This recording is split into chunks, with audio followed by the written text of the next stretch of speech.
एक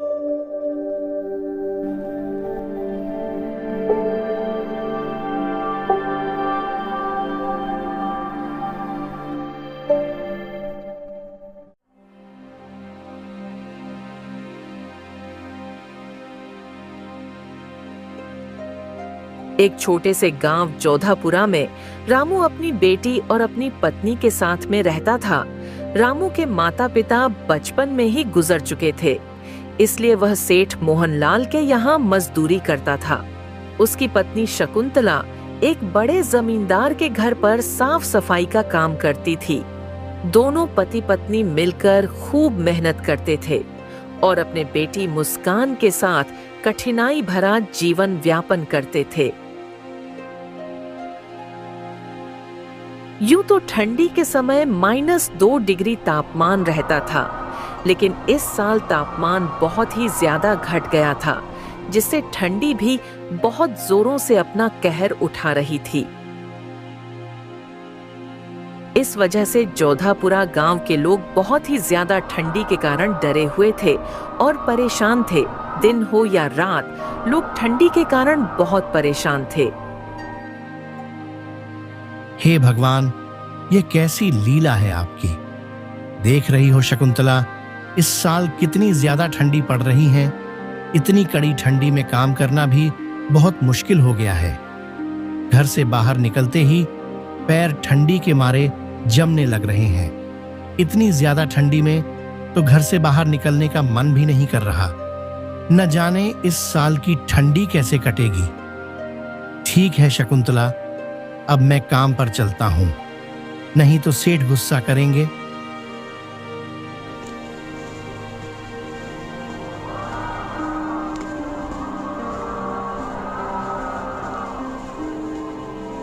बिटिया, तेरे पापा काम पर चले गए हैं और मैं भी अब जा रही हूँ काम पर। तुम घर का ख्याल रखना और घर से बाहर मत जाना।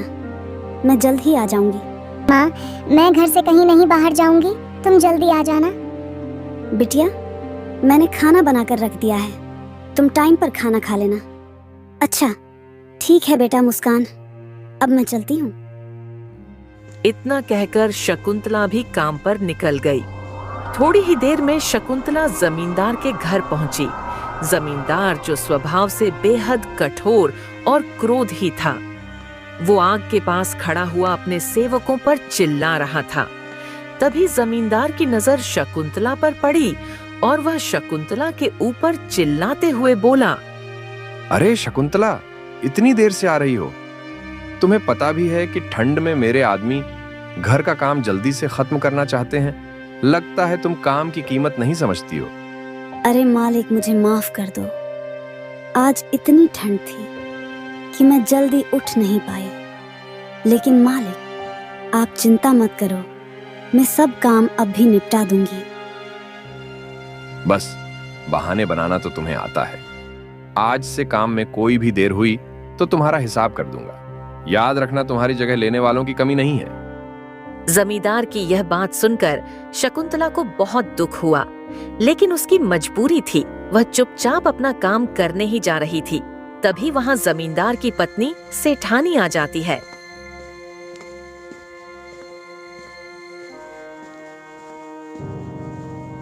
क्यों डांट रहे हो उसे? इतनी ठंड में वह भी इंसान है, वो काम करने आई है। यह क्या कम है? आपको थोड़ा सा भी दया नहीं आ रहा है इसके ऊपर? इन लोगों को ऐसे समझ नहीं आता।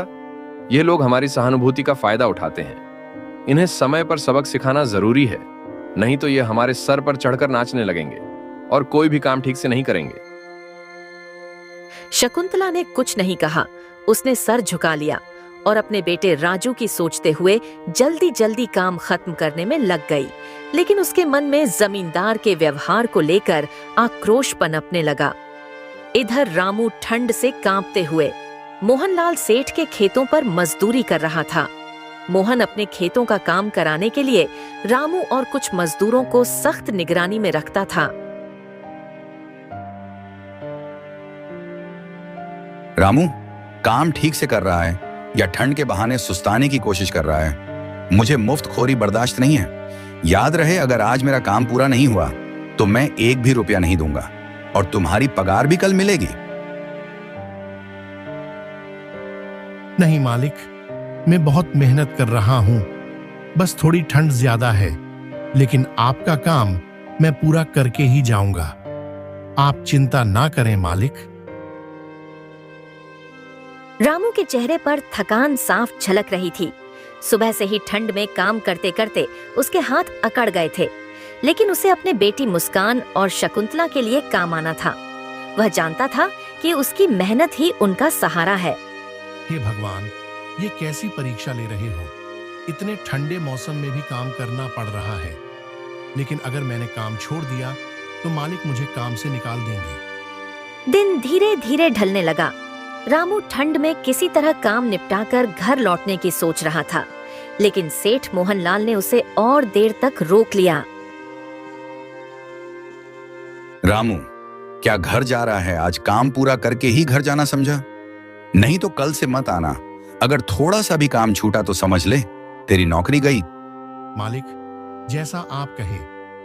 रामू मन ही मन में सेठ मोहनलाल को कोस रहा था, लेकिन उसे कुछ कहने की हिम्मत नहीं जुटा पा रहा था। उसकी मजबूरी ने उसे चुप करा कर रखा था। धीरे धीरे जोधापुरा गांव में ठंड अपने चरम पर थी। गांव के लोग ठंड से कांपते हुए अपने अपने घरों में दुबके हुए थे। आग झालना भी मुश्किल हो गया था, क्योंकि सूखी लकड़ियों की कमी हो गई थी। लोग 2 वक्त की रोटी भी नहीं जुटा पा रहे थे। गांव का चौपाल पर, जहां आम दिनों में लोग बैठकर बातें किया करते थे, अब वह चौपाल खाली पड़ा था। ठंड ने हर किसी को घर में कैद कर दिया था।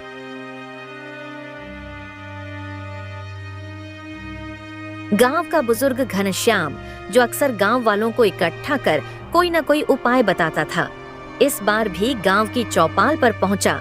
उसने 4-5 लोगों को इकट्ठा करके कहा, भाइयों, ये ठंड बहुत भयानक है। अगर हम सबने मिलकर कोई उपाय नहीं करेंगे तो कई लोग इसकी चपेट में आ जाएंगे।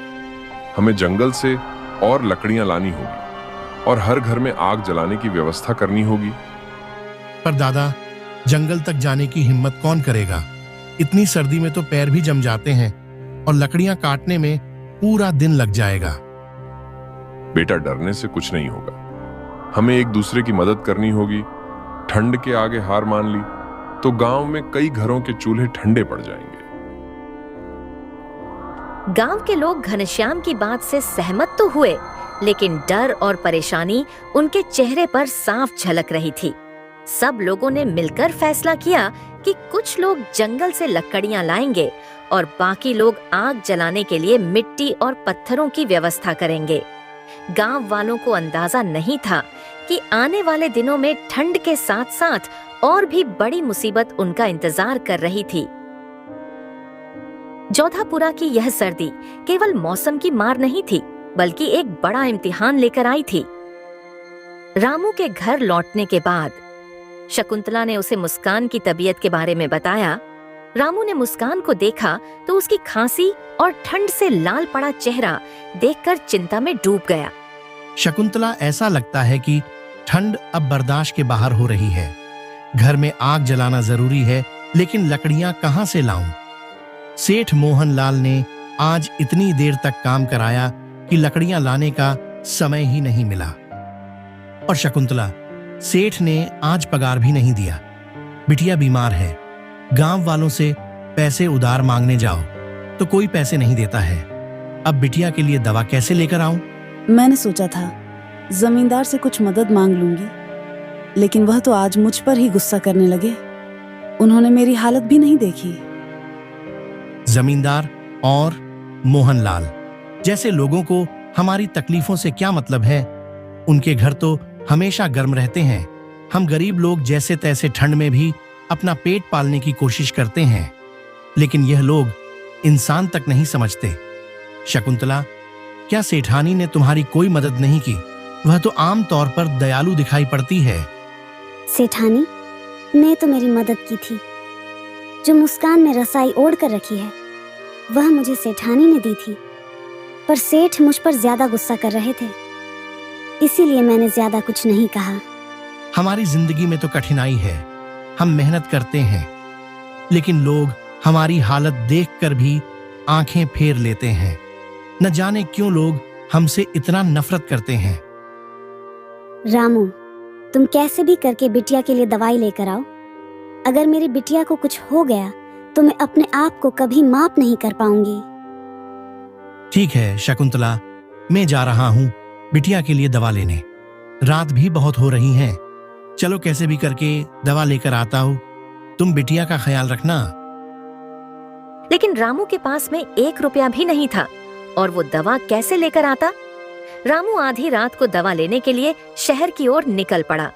शकुंतला की आंखें काफी देर तक रामू के पीछे लगी रहीं कि रामू घर सही सलामत लौट आए। शकुंतला मुस्कान के पास बैठी उसकी तबीयत को लेकर चिंतित थी। मुस्कान की तबीयत धीरे धीरे और बिगड़ने लगी थी और उसकी सांस भारी हो रही थी। मुस्कान ने अपनी माँ की ओर देखा। उसकी मासूम आंखों में दर्द और थकावट साफ झलक रही थी। मुस्कान ने धीमे स्वर में कहा, मुझे बहुत ठंड लग रही है। माँ पापा जल्दी आ जाएंगे ना?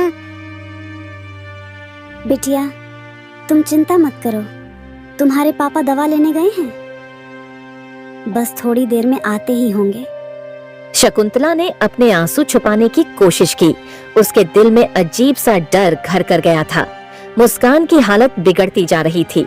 उसने उसे सीने से लगाकर गर्मी देने की कोशिश की, लेकिन ठंड इतनी कड़ी थी कि शकुंतला की अपनी सांसें भी कांप रही थी। मुस्कान की खांसी रुकने लगी। वह धीमे धीमे आंखें बंद करने लगी। नहीं बिटिया, आंखें बंद मत करना, बस थोड़ी देर और रुक जाओ, तुम्हारे पापा आते हैं। लेकिन अब कोई जवाब नहीं दे रहा थी। उसकी सांसें धीमी हो चुकी थी। कुंती उसे बार बार पुकार रही थी, लेकिन वह ठंड की चपेट में आ चुका थी। मुस्कान बेटा उठ, तेरी माँ तुझे कुछ नहीं होने देगी। भगवान मेरे बच्ची को बचा लो। शकुंतला ने मुस्कान को जोर से सीने से लगाया और चीख चीख कर रोने लगी। उसकी चीखें हैं पूरे जोधापुरा गांव के सन्नाटे को चीर रही थी। थोड़ी देर बाद जैसे ही रामू घर पर आया, उसने देखा कि शकुंतला विलक विलक कर रो रही है। फिर उसने शकुंतला से पूछा, शकुंतला, ये क्या हुआ और मुस्कान की आंखें क्यों बंद है? मुस्कान, बिटिया को क्या हुआ? रामू, हमारा बेटी ठंड ने हमसे छीन ली, हम उसे बचा नहीं सके। दोनों पति पत्नी ठंड से हार गए थे। उनकी बिटिया, उनकी पूरी दुनिया अब नहीं रही। रोने की आवाज ने पूरे गांव को झकझोर कर रख दिया। ठंड ने जोधापुरा के कई घरों को ऐसे ही दर्द दे रही थी और यह सिर्फ एक परिवार की नहीं बल्कि पूरे गांव की कहानी की बन चुकी थी। मुस्कान की मौत के बाद शकुंतला और रामू के जीवन में एक सन्नाटा छा गया। वह छोटा सा घर जो कभी उनके बेटी की हंसी से गूंजता था, अब एक सुनसान खंडहर जैसा लगने लगा था। ठंड का कहर लगातार बढ़ रहा था और उनके दिलों में बेटी को खोने का गहरा दर्द जम चुका था। शकुंतला ने खाना बनाना बंद कर दिया। रामू ने काम पर जाना छोड़ दिया। वे दोनों दिन रात बस एक कोने में बैठे रहते। मुस्कान की यादों में डूबे हुए शकुंतला अक्सर अपने बिटिया के कपड़े हाथ में लेकर रोने लगती थी। अब बेचारे दोनों पति पत्नी मुस्कान के मरने का शौक बना रहे थे। यूं ही कुछ दिन बीत गए और एक दिन शकुंतला अपने पति रामू से कहती है, रामू, अगर मैं उस दिन मुस्कान को रसाई में अच्छे से लपेट पाती तो शायद हमारी बेटी आज हमारे साथ होती। भगवान ने हमारी बेटी को हमसे क्यों छीना? शकुंतला, ये सब मेरी गलती है। अगर मैं उस वक्त जल्दी दवाई ला पाता तो मुस्कान को बचा सकता था। मैं अपनी बिटिया को बचाने में असफल रहा। ठंड का कहर लगातार जारी था। उनके पास लकड़ियां खत्म हो चुकी थीं और घर के कोने में रखा सारा सामान ठंड से बर्फ जैसा जम गया था। दोनों के शरीर कमजोर होते जा रहे थे। शकुंतला ने कई दिनों से कुछ खाया नहीं था और रामू भी पूरी तरह टूट चुका था। एक दिन जब ठंड अपने चरम पर थी तो रामू ने शकुंतला की ओर देखा। वह चुपचाप कोने में बैठी हुई थी, जैसे वह अपनी सारी ऊर्जा खो चुकी हो। शकुंतला, शायद अब हमारे पास भगवान के पास जाने का ही समय बचा है। यहाँ हमारी कोई जरूरत नहीं रही। हमारी बेटी हमें पुकार रही होगी। हाँ रामू, अब इस जीवन में कुछ भी नहीं बचा। ठंड ने सब छीन लिया। मुझे भी मुस्कान के पास जाना है, मुझसे और सहन नहीं होता है। ऐसा कहकर वह दोनों आग के पास बैठकर सुबह का इंतजार करने लगे। अगली सुबह गांव वालों ने रामू और शंकुतला को घर के अंदर जाकर देखा तो एक दूसरे का हाथ पकड़े ठंड से जम चुके पाया। उनके चेहरों पर एक अजीब सी शांति थी, जैसे उन्होंने अपनी बेटी के पास पहुंचकर सुकून पा लिया हो। जोधापुरा गांव वालों के लिए यह एक और सबक था। उन्होंने एक और परिवार को खत्म कर दिया। गांव के लोग रामू और शंकुतला मुस्कान को याद करते हुए उनके घर के पास आग जलाने लगे, मानो उनकी आत्माओं को शांति देने की कोशिश कर रहे हों। ये ठंड का मौसम सिर्फ बर्फ नहीं बल्कि कई घरों की खुशियां अपने साथ ले गया था। जोधापुरा अब और भी गहरे सन्नाटे में डूब चुका था। जोधापुरा के लोग रामू, शंकुतला और मुस्कान की कहानी को कभी नहीं भूल पाए। उनके घर जो अब खंडहर बन चुका था, गांव के लोगों के लिए एक चेतावनी बन गया। गांव के बुजुर्ग अक्सर बच्चों को उसे परिवार की कहानी सुनाते और कहते, ठंड और कोई भी मुसीबत से लड़ने के लिए हमें साथ रहना होगा। अगर हम एक दूसरे की मदद नहीं करेंगे तो और भी परिवार ऐसे ही खत्म हो जाएंगे। इस हादसे ने गांव वालों को जाकजोर कर रख दिया था। सभी ने ऐसी मुसीबत से बचने के लिए एक दूसरे की मदद करनी शुरू कर दी।